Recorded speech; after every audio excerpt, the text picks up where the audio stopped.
শুভ দুপুর দর্শক, আমন্ত্রণ ব্যবসা বাণিজ্য আর অর্থনীতির সবশেষ সংবাদ নিয়ে নিউজ 24 নিয়মিত আয়োজন আপন ফ্যামিলি মার্ট বিজনেস আওয়ারে। সাথে আছি আমি রিয়াজ সুমন। শনি থেকে বৃহস্পতিবার দুপুর 1টায় প্রচারিত হচ্ছে এই অনুষ্ঠান। আয়োজনে থাকছে দেশ বিদেশের ব্যবসা বাণিজ্যের সবশেষ খবর এবং খবরের বিশ্লেষণ। এছাড়াও থাকবে শেয়ার বাজার এবং মুদ্রা বাজারের update. National equipment identity register বা NEIR চালুর পর অন্তত 6 মাস অতিরিক্ত সময় চান ব্যবসায়ীরা। এ সময়ের মধ্যে মজুদ থাকা ফোন যাতে বিক্রি করতে পারেন সেজন্য দোকানের বিক্রয় রসিদকে বৈধ নিবন্ধন নথি হিসেবে গণ্য করার দাবি জানান তারা। রোববার বনানীতে সেন্টার ফর টেকনোলজি আয়োজিত গোলটেবিল বৈঠকে এসব দাবি উঠে আসে। স্মার্ট ও ফিচার ফোন মিলিয়ে দেশে মোবাইল হ্যান্ডসেটের চাহিদা প্রায় 5 কোটি, যার একটি অংশ আসে আমদানি হয়ে। এর মধ্যে অনেক ব্যাগেজ রুলের আওতায় কিংবা অবৈধ পথে আমদানি হয় কয়েক লাখ হ্যান্ডসেট। আমরা কিন্তু যারা অফিশিয়াল মোবাইল পেয়েছে আমরা তাদের প্রতিপক্ষ না। দেশে অবৈধ হ্যান্ডসেট আমদানি বন্ধে আগামী 16 ডিসেম্বর থেকে চালু হতে যাচ্ছে ন্যাশনাল ইকুইপমেন্ট আইডেন্টিটি রেজিস্টার বা NEIR। কিন্তু এতে কিছুটা ক্ষতির মুখে পড়বেন হ্যান্ডসেটের খুচরা ও মাঝারি ব্যবসায়ীরা। তাই নতুন পুরাতন হ্যান্ডসেট কেনাবেচা সহজ করা সহ 7 দফা দাবি জানান ব্যবসায়ীরা। কিন্তু এই ভ্যাট ট্যাক্স আমরা কিভাবে দিব, এটার কোনো সহজীকরণ বা কোনো কিছু নিয়ে কিন্তু সরকারের কোনো সংস্থা এখনো পর্যন্ত আমাদের সাথে বসেনি। মেকানিক্স যারা আছে, এটাও তো একটা শিল্প। এখানে তো প্রায় বোধহয় যত দোকানদার আছেন তার চাইতে কোনোভাবে কম না যারা এই শিল্পের সাথে যুক্ত। 5 লক্ষ, তাহলে তারা কি করবে? লাগেজ পার্টিদের ইন্টিগ্রেশনের কথাটা আমি বলেছি। এদেরকে কি করতে হবে?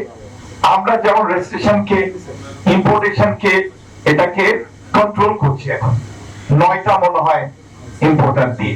এ সময় NEIR বাস্তবায়নের আগে আরো পর্যালোচনা করার আহ্বান জানান বিএনপির স্থায়ী কমিটির সদস্য আমির খসরু মাহমুদ চৌধুরী। বলেন, গুটি কয়েক ব্যবসায়ীকে সুবিধা দেওয়া মুক্তবাজারের পরিপন্থী। পৃষ্ঠপোষকতার যে ব্যবসা বাণিজ্য, এর মাধ্যমে বাংলাদেশ যে কিভাবে ক্ষতিগ্রস্ত হয়েছে বিগত দিনে, এর মধ্যে সাধারণ ব্যবসায়ীরা কিভাবে ডিপ্রাইভ হয়েছে, কনজিউমাররা কিভাবে ডিপ্রাইভ হয়েছে, এবং সবচেয়ে বড় কথা দেশের অর্থনীতি কিভাবে ধ্বংসের থেকে চলে গেছে। সুতরাং কোন পলিসি পৃষ্ঠপোষকতার মাধ্যমে যদি আপনি নিতে চান, ওই policy will not work. It will only work for যাদের জন্য আপনি পৃষ্ঠপোষকতা করতে, তাদের ছাড়া এটা কারোর জন্য কাজ করবে না। আন্তর্জাতিক আগ্রাসী এবং দখলদারি অর্থনীতির যে চাহিদা, অধিকতর নিয়ন্ত্রণ, মানুষকে কেবলমাত্র তার সমস্ত হাতের মুঠোয় নিয়ে আসা বিগ ব্রাদারের সেই পলিসির কোনোভাবে আমরা পক্ষপাতী নই। ক্ষমতায় গেলে যে কোনো পণ্য রপ্তানিতে শতভাগ শুল্কমুক্ত সুবিধা ও বন্ডেড ওয়ারহাউস সুবিধা দেওয়ার প্রতিশ্রুতি দেন সাবেক বিএনপি নেতা আমির খসরু মাহমুদ। যারা এক্সপোর্ট করবে তাদের তো ট্যাক্স দেওয়ারই দরকার নেই। মিনা ফিরদাউস, নিউজ 24, ঢাকা। মোবাইল নিবন্ধন নীতিমালা সংস্কার সহ 6 দফা দাবি পূরণ না হওয়ায় সোমবারও মোবাইল বিক্রি শাটডাউন কর্মসূচি পালন করার ঘোষণা মোবাইল ব্যবসায়ীদের। রোববার দিনভর আন্দোলনের পর সন্ধ্যায় ব্যবসায়ী নেতারাও জানান আজ এই সংক্রান্ত একটি বৈঠক অনুষ্ঠিত হবে। তবে যৌক্তিক সমাধান না হলে আন্দোলন চালিয়ে যাওয়ারও ঘোষণা দেন মোবাইল ব্যবসায়ীরা। 16 ডিসেম্বর থেকে কার্যকর হচ্ছে মোবাইল ফোন নিবন্ধন নীতিমালা। কার্যকরের পর থেকে আমদানিকৃত মোবাইলের জন্য 57% কর দিতে হবে। ফলে 10,000 টাকার একটি মুঠোফোনের দাম পড়বে 15,700 টাকা। নিবন্ধন নীতিমালা সংস্কার সহ 6 দফা দাবি বাস্তবায়নে রবিবার সকাল 11টায় রাজধানীর আগারগাঁওয়ের বিটিআরসি ভবনের সামনে সড়ক অবরোধ করে বিক্ষোভ করেন মোবাইল ব্যবসায়ীরা। একটা সেটে 57% যদি ব্যাট দেয়, কত টাকা ব্যাট আসে? এই আমলাতন্ত্র নিয়ন্ত্রণ ছাড়া এই দেশ ঠিক হবে না। আমরা চাই গ্রাহক দিক দিয়ে বিবেচনা করে হলো আপনারা যে 57% ট্যাক্স, এটা 10% থেকে 15%-এর মধ্যে করে দেন। আমরা কিন্তু ভ্যাট দিতে চাই, বারবার আমরা একই কথা বলতে চাই, ভ্যাট দিতে চাই। একটা নিয়মের ভিতরে নিয়ে আসুন, যে একটা যেমন 10%, 12% এর ভিতরে রাখলে আমাদের কি হবে, ব্যবসা করতে সহজ হবে। দিনব্যাপী আন্দোলন চলমান থাকলেও বিটিআরসি কোনো সাড়া দেয়নি। ব্যবসায়ীদের অভিযোগ, দেশীয় কয়েকটি কোম্পানিকে সুবিধা দিতে এই পথে হাঁটছে সরকার। আজকে সিন্ডিকেটের মাধ্যমে যে আইনটা পাশ করছে, এই 85% ব্যবসায়ীর প্যানেল লাথি মারের পরে এই আইনটা বাস্তবায়ন করতে যাচ্ছে এই সরকার, এই বিটিআরসি। সংযুক্ত পরিমাণের একটা মানসম্মত ভ্যাট দিয়ে আমরা সকল ব্যবসায়ী, বাংলাদেশের সকল ব্যবসায়ীরা ব্যবসা করতে চাই, দেশের উন্নয়ন করতে চাই, আমরা উন্নয়নের বাইরে না। ভ্যাট কমিয়ে NEIR সংস্কারের দাবি জানান বিক্ষোভকারীরা। আব্দুল্লাহ মামুন, নিউজ 24, ঢাকা। দর্শক, এই যে মোবাইল ফোন ব্যবসায়ীদের যে আন্দোলন এবং তাদের যে কর্মসূচি আমরা দেখলাম, এই বিষয়টি ধরে আজকে আমরা আলোচনা করতে চাই। হ্যান্ডসেট নিবন্ধনের জটিলতা এবং এই বিষয়ে আলোচনা করার জন্য আমাদের সাথে দুজন অতিথি আজ উপস্থিত আছেন। জনাব মোহাম্মদ আনিসুর রহমান সোহেল, আন্তর্জাতিক বিষয়ক সম্পাদক, মোবাইল বিজনেস কমিউনিটি বাংলাদেশ, এবং আমাদের সাথে জুমে যুক্ত হবেন জনাব মহিউদ্দিন আহমেদ, সভাপতি, বাংলাদেশ মুঠোফোন গ্রাহক অ্যাসোসিয়েশন। আমাদের সাথে ইতিমধ্যে স্টুডিওতে আছেন জনাব সোহেল। আপনাকে দিয়ে শুরু করতে চাই। যে বিষয়টি নিয়ে আমরা রিপোর্ট দেখলাম এবং সেখানে যে এনইআর যে বিষয়টি, এটি আসলে কি, মানে সরকার এটি কেন করতে চায়? যে পক্ষ এটা ইমপ্লিমেন্ট করছে তাদের তো এখন পর্যন্ত যে মতামত সেটা জনগণের ভালোর জন্য, কিন্তু আমরা দোকানদাররা যেহেতু সমস্যাটা আমাদের ব্যক্তিগত, যখন যার সমস্যা হয় তখন সে সেটা নিয়ে ভাবে। আমরা যখন ব্যবসা বাদ দিয়ে নিজের মস্তিষ্ক খাটালাম, আমরা খোঁজ পেলাম অথেন্টিক নিউজ, যেটা 100% সঠিক ইনভেস্টিগেশন। পৃথিবীর আনুমানিক 25টা দেশে এই NEIR, national equipment identity register যে প্রোগ্রামটা, এই ধরনের প্রোগ্রাম আছে এবং সেই দেশগুলো স্বায়ত্তশাসিত এবং সেই দেশগুলোর আইনশৃঙ্খলাও দুর্বল এবং কম বেশ কিছু দেশে তো বা কিছুটা গৃহযুদ্ধ টাইপ পরিস্থিতি। কোনো উন্নত দেশে এই রকম জিনিস ইমপ্লিমেন্ট হয় নাই। আর তারপরে বিষয় হচ্ছে, এটা যদি গভর্নমেন্ট মনে করতো দেশের জন্য প্রয়োজন, তাহলে তো এটা গভর্নমেন্টের উদ্যোগ নেওয়া উচিত ছিল। কারণ আমরা আগেও দেখেছি, এটা সবার আগে যে এই প্রোডাক্ট যাদের মাথায় এসেছে বাংলাদেশের জন্য উপযুক্ত, তারা হচ্ছে ফ্যাসিস্ট সরকার, যাদেরকে আগস্টের ছাত্র আন্দোলনে দেশের জনগণ বিতাড়িত করেছে। তাদের এটা উদ্দেশ্য ইমপ্লিমেন্ট করার যে কারণ ছিল তা হচ্ছে মানুষের গতিবিধি, মানুষের দৈনন্দিন সব কাজকর্ম, এইটা দিকে নজর রাখা। নজরদারি যদি হয় উদ্দেশ্য, বাক স্বাধীনতা যদি হয়, হরণ করা যদি উদ্দেশ্য হয়, তাহলে তো এটা কখনোই আমরা এটার পক্ষে না।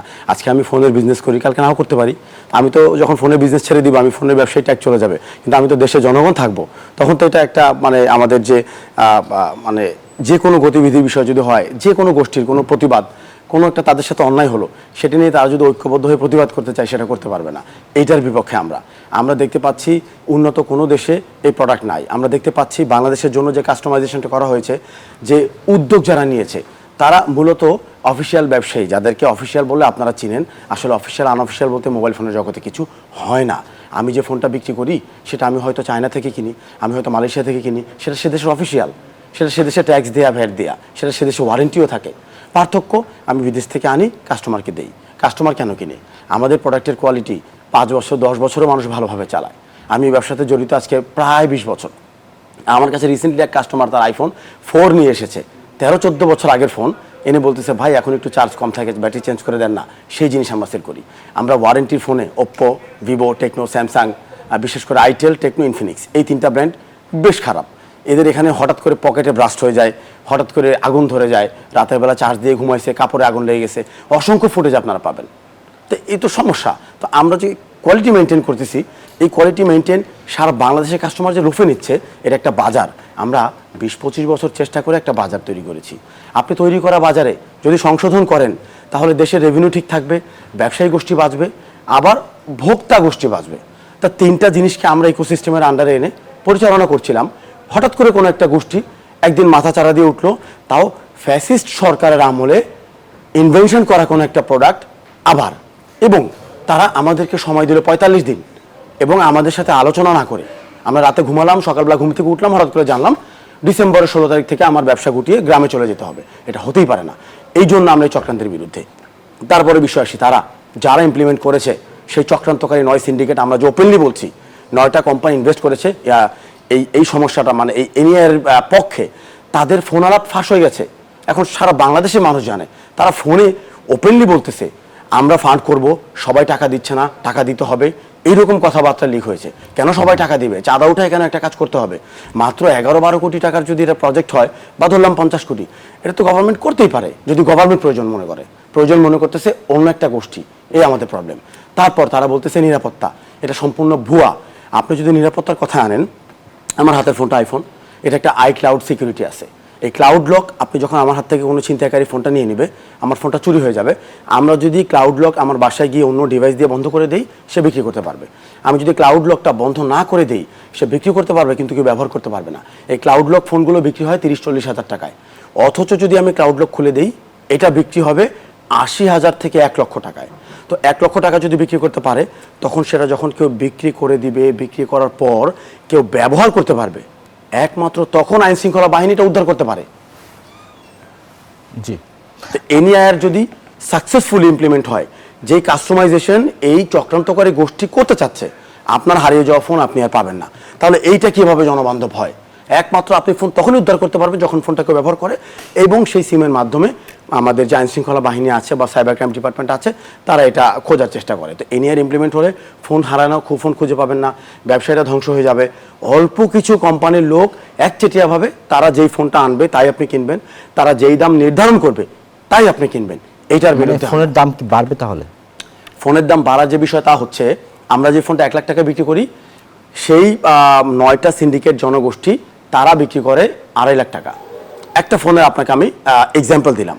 তো যে ১ লাখ টাকার ফোনটা তারা ২.৫ লাখ টাকা বিক্রি করে, সেই ফোনটাও তারা অ্যাসেম্বল প্লান্ট দিয়ে সরকারের কাছ থেকে অনেক ডাউনে নিয়ে এসেছে তাদের যে রাজস্ব। তা রাজস্ব যদি অল্পই হয়, আপনারা যদি বিদেশ থেকে পার্টস এনে সেটা অ্যাসেম্বলি করেন, তাহলে তো আপনাদের সেই ১ থেকে ৭, ৭.৫% হওয়ার কথা, এটি সংবিধান বলে। তা ৭.৫% যদি হয়, আমি ১ লাখ টাকার ফোনটা ২,০০০ টাকা লাভ করি, ১,২০,০০০। আমি তো একটা ছোট দোকানদার, আপনি তো কিনেন কোয়ান্টিটিতে বেশি, আমরা তাদেরকে অফিসিয়াল দাবি করি, সে কিনে একসাথে ৫০০-১,০০০ ইউনিট, তার তো আমার থেকে কম কেনার কথা, পড়ার কথা, তার মার্জিনটা কই গিয়ে দাঁড়ায়? সে একটা ফোনে ১৫০% প্রফিট করে, তাহলে তারা কেন এত কারচুপি করছে? প্রফিট করছে তারা, কারচুপি করছে তারা। ইনভেস্টিগেশনে এসেছে তারা প্রতি বছর প্রচুর পরিমাণে রাজস্ব ফাঁকি দেয় বিভিন্ন স্টাইলে। আমি যেহেতু অর্থনীতিবিদ না, গুছিয়ে বলতে পারছি না, কিন্তু আমাকে সময় দিলে আমি সেটাও সারা জনগণের সম্মুখে রিভিল করতে পারবো। তো এই রিপোর্টের আন্ডারে দেখা গেছে তারা অতিরিক্ত মুনাফাও করছে, কোয়ালিটি এনশিওর করতে পারছে না। সেখানে আমরাই একমাত্র যারা ভোক্তাদেরকে সরাসরি কানেক্ট করতে পারছি, মালয়েশিয়াতে, সিঙ্গাপুরে লেটেস্ট কোনো ফোন আনলে।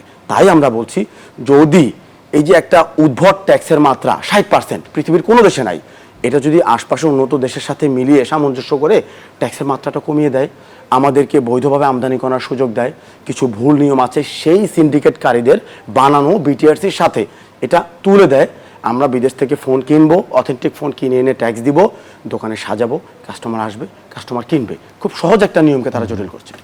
এখানে যে কর ফাঁকি এবং নিরাপত্তার বিষয়টি আপনি বললেন, কর ফাঁকি, আপনাদেরটা বলা হচ্ছে যে কর ফাঁকি হচ্ছে বা কর পাচ্ছে না সরকার, রাজস্ব পাচ্ছে না, এই বিষয়টি যদি একটু ব্যাখ্যা করতেন। যে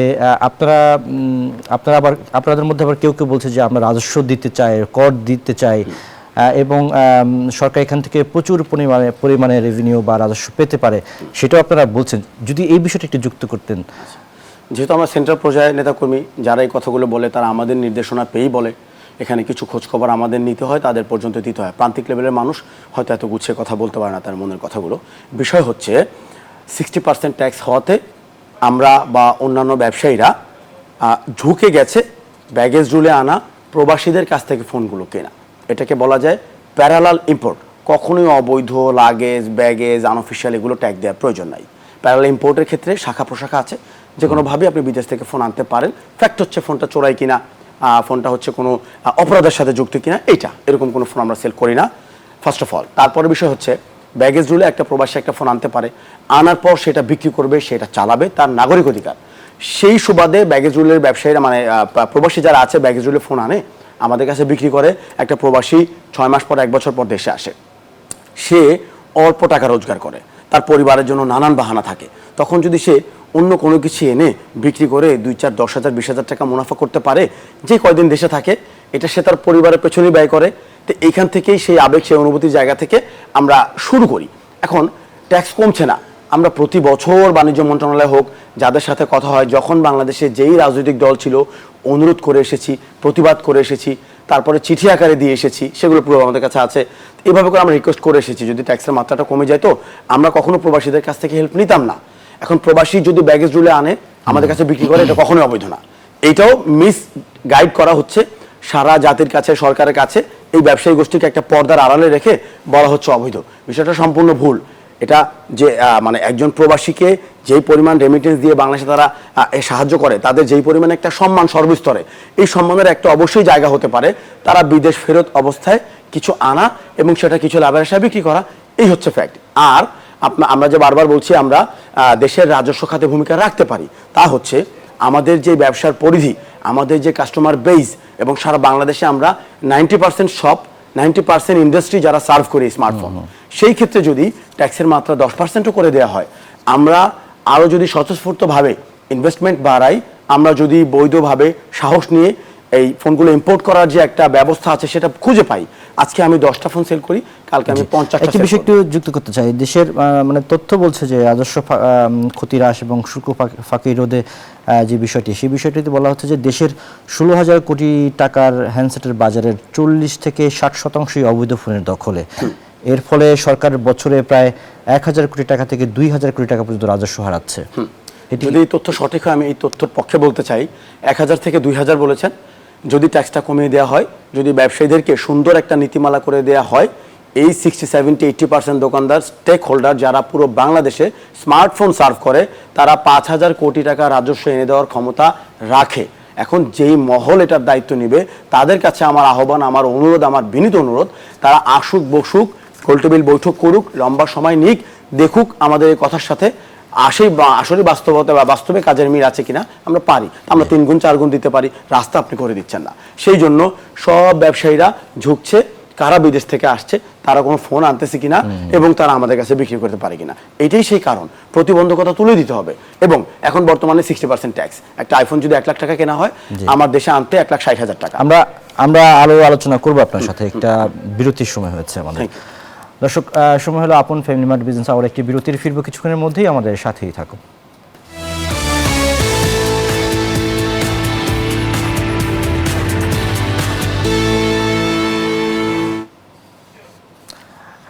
দর্শক, আবারও বিরতির পর আমন্ত্রণ জানাচ্ছি আপন ফ্যামিলি মার্ট বিজনেস আওয়ারে।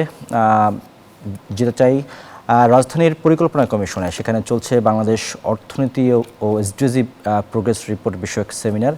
সেখানকার সবশেষ অবস্থা জানাতে সেখানে যুক্ত হচ্ছে এই মুহূর্তে। সেখানে কথা বলছেন প্রেস সচিব শফিকুল আলম।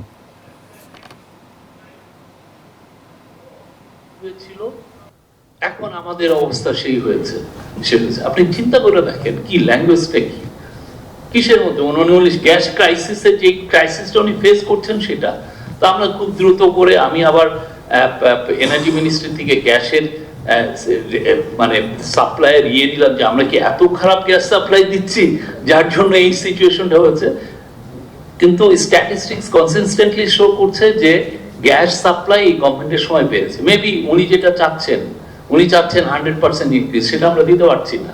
সেটার জন্য মানে অনেকগুলো রিজন আছে। কিন্তু যেই ধরনের ল্যাঙ্গুয়েজ, এবং এই ল্যাঙ্গুয়েজটাকে আবার কি করা হচ্ছে, যে অ্যাম্পলিফাই করা হচ্ছে নিউজ পেপারে। অন্যান্য দেশে হলে এগুলো, এই শব্দটা, এই রিপোর্টটা কেউ করতোই না, ওনার ওই কথা নিতই না। কিন্তু এটা তো অনেকে আবার তার এজেন্ডা অনুযায়ী এটাকে অ্যাম্পলিফাই করছেন। ফলে ইকোনমিক যেই পুরো রিপোর্টটা আমরা দেখছি, স্পষ্ট যে ইয়েস আমাদের অনেক অ্যাচিভমেন্ট হয়েছে, আবার এটাও স্পষ্ট যে অনেকগুলো চ্যালেঞ্জ আছে। কিন্তু কথা হচ্ছে যে নিউজ পেপার বা টিভি বা এগুলোতে যে ভয়েসগুলো অ্যাম্পলিফাই হচ্ছেন, তারা আসলে আমার মনে হয় না রিয়াল পিকচারটা বলছেন। তো ফলে এক ধরনের, এবং সেই ক্ষেত্রে অনেক ক্ষেত্রেই মানে এক ধরনের ডিসক্রেডিট করার একটা ইয়ে থাকছে। আর একটা যেমন ধরেন পোভার্টি ডেটা, হ্যাঁ, একজন পোভার্টি ডেটা নিয়ে কাজ করেছেন, ফ্যান্টাস্টিক।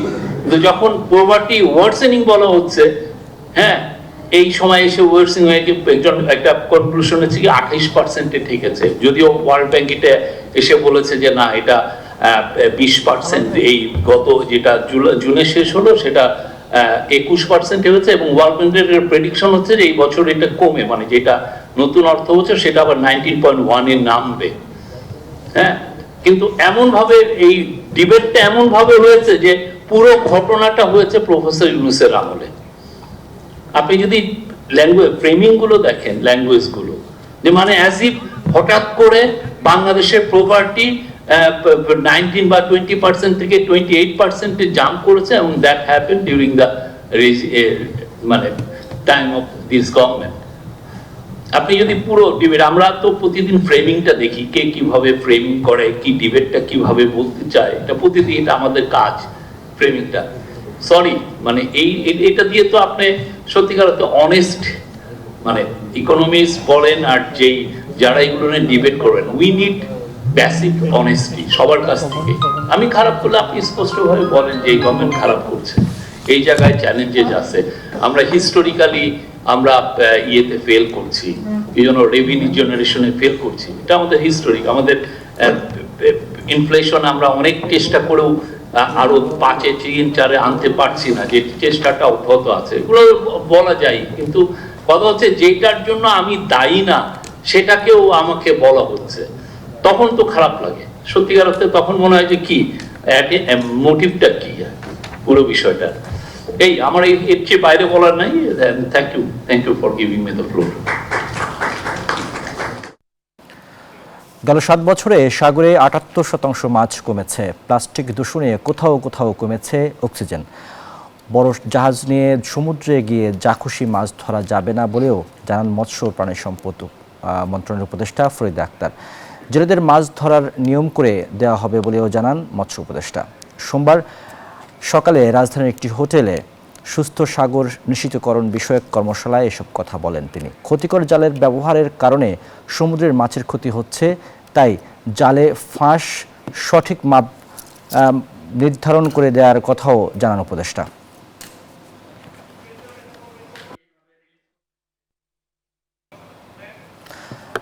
দর্শক, আমরা আবারও আলোচনায় ফিরতে চাই। যে বিষয়টি নিয়ে আমরা আলোচনা করতে চাই আজকে আলোচনার বিষয়ে, যে মোবাইল ফোন নিবন্ধনের যে বিষয়টি নিয়ে আলোচনা করছি। আমাদের সাথে স্টুডিওতে আছেন জনাব আনিসুর রহমান সোহেল, আন্তর্জাতিক বিষয়ক সম্পাদক, মোবাইল ব্যবসায়ী কমিউনিটি বাংলাদেশ, এবং আমাদের সাথে অনলাইনে যুক্ত আছেন জনাব মহিউদ্দিন, সভাপতি বাংলাদেশ মুঠোফোন গ্রাহক অ্যাসোসিয়েশন। জনাব সোহেল, আপনি আমাদের সাথে আছেন। যে বিষয়টি নিয়ে আমরা আলোচনা করছিলাম, যে মোবাইল ফোনের যে নিবন্ধনের সেটি, তবে আমাদের সাথে অনলাইনে যুক্ত আছেন জনাব মহিউদ্দিন সভাপতি, তার সাথে একটু যুক্ত হতে চাই। জনাব মহিউদ্দিন, আপনি কি শুনতে পাচ্ছেন?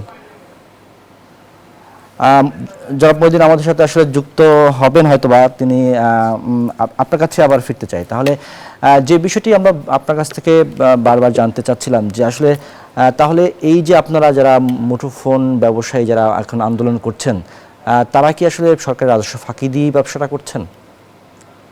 এখন পর্যন্ত আমরা রাজস্ব দেওয়ার কোনো সুযোগ পাই নাই। আপনি পৃথিবীর যে দেশে যান, সুযোগ পেলে কেউ একটু না একটু সুবিধা নিবে। সবচাইতে বড় বিষয় যেটা এই মুহূর্তে, মানে আমি যদি এই এনআইআর এবং বর্তমানে যে প্রস্তাবনা চলতেছে এটার খারাপ দিক তুলে ধরার চেষ্টা করি, যেহেতু আমি মনে করি আমি দেশের সুনাগরিক, সেকেন্ড হ্যান্ড ফোন ব্যবসায়ী বাংলাদেশে এখন সেকেন্ড হ্যান্ড ফোন ব্যবসায়ীর পরিমাণ কমের পক্ষে 15 লাখ, এবং এই লোকগুলো সব তরুণ 30-এর নিচে, একদম 20 থেকে 25-30, যারা কলেজ লাইফ থেকেই ব্যবসাটা করছে, ভার্সিটি লাইফ শেষ করে ব্যবসাটা করছে। এই তরুণ সমাজকে এইভাবে যদি একটা ধাক্কা দেয়, এটা ইকোনমির জন্য সমস্যা।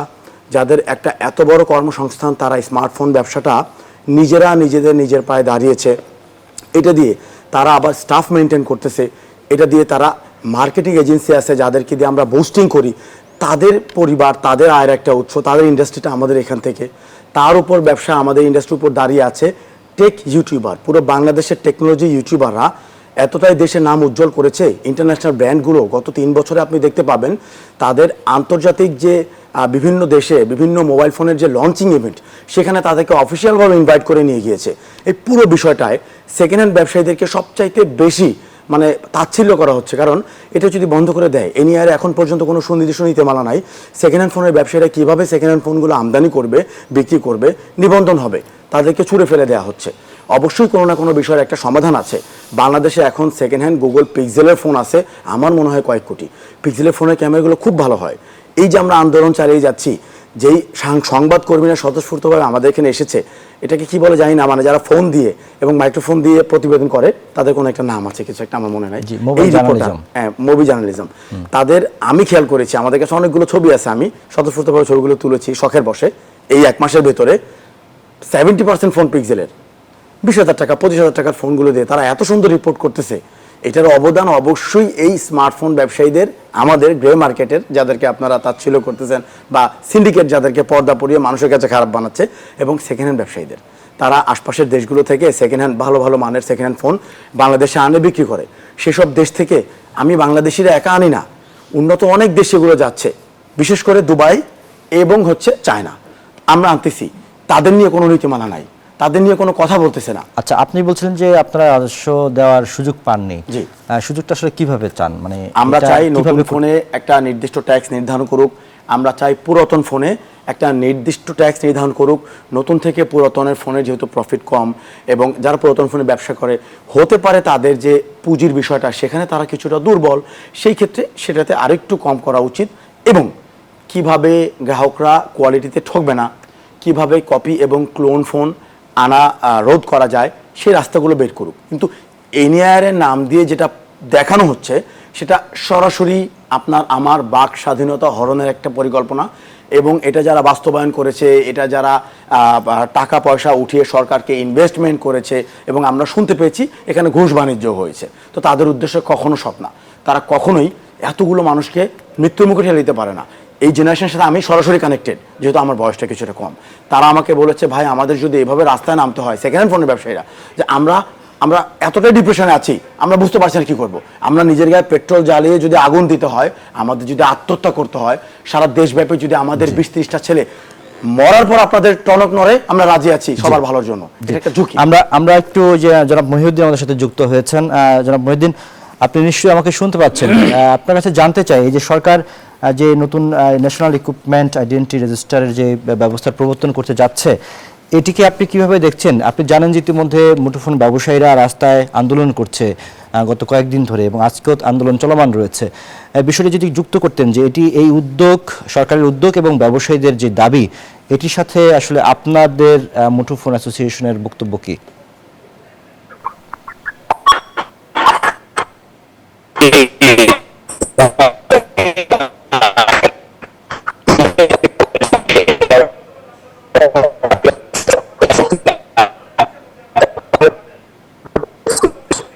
জি জনাব মহিউদ্দিন, আপনার কথা আমরা কিছুই শুনতে পাচ্ছি না।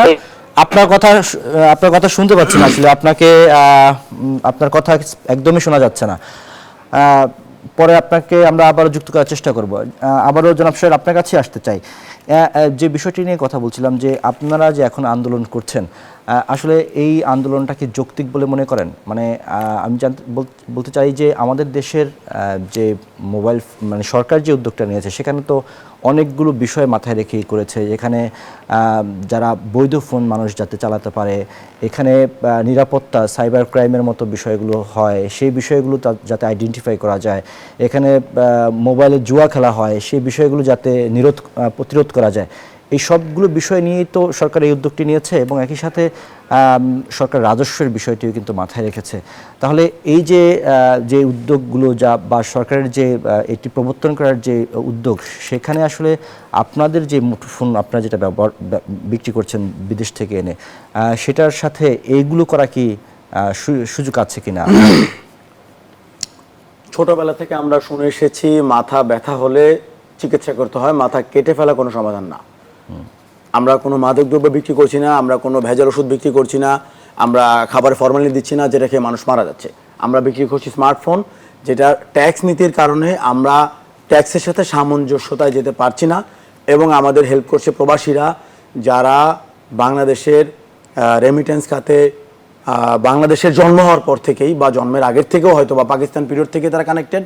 তারা বাংলাদেশের একটা অবিচ্ছেদ্য অংশ, এটাকে অস্বীকার করতে পারবে না, মনে মনে না মানুক, উপরে তো পারবেই না। তো তারা আমাদেরকে হেল্প করছে, কারণ ভুল ট্যাক্স নীতি। এরপরে বিষয় হচ্ছে, এই যে বলা হচ্ছে নিরাপত্তা, China, Dubai, Singapore, Malaysia, Thailand তারা আমাদের থেকে কম নিরাপদ? যে বলবে তাহলে তার মাথায় ঘিলু নাই। তো তাদের এখানে এনআইআর নাই। চায়নাতে, থাইল্যান্ডে, সিঙ্গাপুরে, মালয়েশিয়াতে আমার বছরে 2-3 বার যাওয়া হয়, আল্লাহ আমার থেকে তৌফিক দিয়েছেন। ওখানে অবাধে কপি ফোন বিক্রি হচ্ছে, কপি বলে। তা তাদের এখানে কি ভাই সাইবার ক্রাইম হচ্ছে না? তারা কম বোঝে আমাদের থেকে? সাইবার ক্রাইম প্রতিরোধ করা এটা একটা পর্দা। সাইবার ক্রাইমের নামে এনআইআর করে সেই 9 সিন্ডিকেট এক হাতে পুরো 18 কোটি মানুষের কাছে মোবাইল বিক্রি করতে চাচ্ছে, মুনাফা ভালো করতে চাচ্ছে। তারা ভেবেছিল হয়তোবা এই মুহূর্তে তো কোনো গণতান্ত্রিক সরকার নেই, মানে এখন তো আমাদের এখানে কোনো নির্বাচিত সরকার নেই। এই পরিস্থিতিতে হাতে গোনা 1.5 মাস আগে হঠাৎ করে এনআইআর দিয়ে দিল, তারা চলে গেল, পুরো মোবাইল ফোন ইন্ডাস্ট্রিটা এলোমেলো হয়ে গেল। এটাকে কিভাবে ভালো উদ্দেশ্য হতে পারে? যদি এনআইআর জাতির জন্য, দেশের জন্য, নিরাপত্তার জন্য ভালোই হয়, সেটা ভাববে নির্বাচিত সরকার। যেই সরকার নির্বাচিত হবে ফেব্রুয়ারির পরে, তারা করবে। এইটার জন্য হঠাৎ করে একটা অনির্বাচিত সরকার যাদেরকে দেশের বর্তমান পরিস্থিতি মেনটেন করার জন্য দেওয়া হয়েছে তাদের এত উঠে পড়ে লাগার কোনো যুক্তি নাই। আর তার উপর তো আমরা বললাম হাতে কলমে প্রমাণ আছে। আপনারা বলতে চাচ্ছেন যে এই সরকারের এই উদ্যোগটি মানে সঠিক না? অবশ্যই সঠিক না। এটা আমরা নির্বাচিত সরকারের হাতে চাই ইনভেস্টিগেট করে প্রত্যেকটা ছোট বড় দোকানদার ক্ষুদ্র মাঝারি ব্যবসায়ীর সাথে কথা বলে এই পর্যায়ে এসে নেমে জানার আসলে এটা করলে কি সমস্যা হবে কি হবে না। জি জনাব স্যার, আপনি আমাদের সাথে থাকুন, আমরা একটু শেয়ার বাজারের আপডেটটা একটু দেখে নিতে চাই এই মুহূর্তে। দর্শক, এই মুহূর্তে আমরা দেখতে চাই শেয়ার বাজারের সবশেষ অবস্থা কি রয়েছে।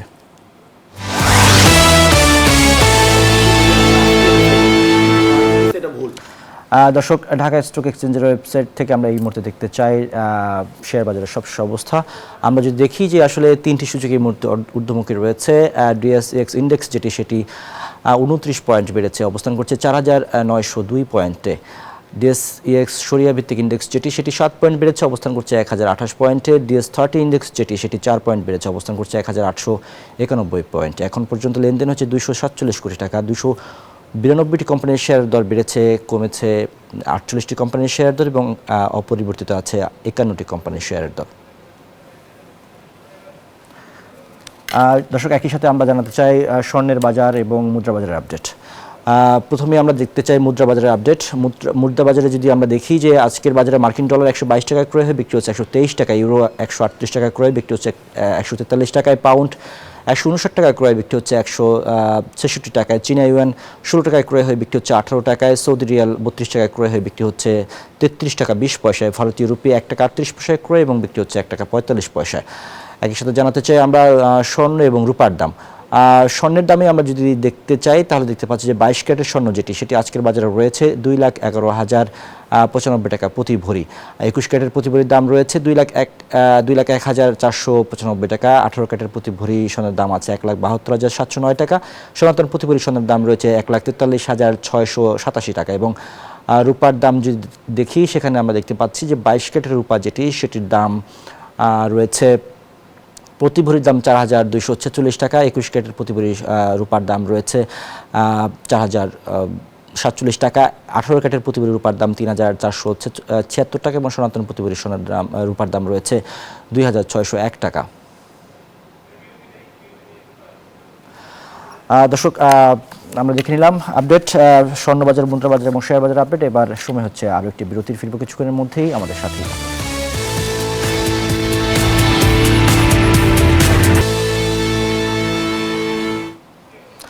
দর্শক, বিরতির পর আবার আমন্ত্রণ আপন ফ্যামিলি বিজনেস আওয়ারে। এই মুহূর্তে আমরা আবারও যেতে চাই রাজধানীর পরিকল্পনা কমিশনে। সেখানে কথা বলছেন বাংলাদেশ ব্যাংকের গভর্নর ডক্টর আহসান ইস মনসুর, সরাসরি যুক্ত হচ্ছে সেখানে।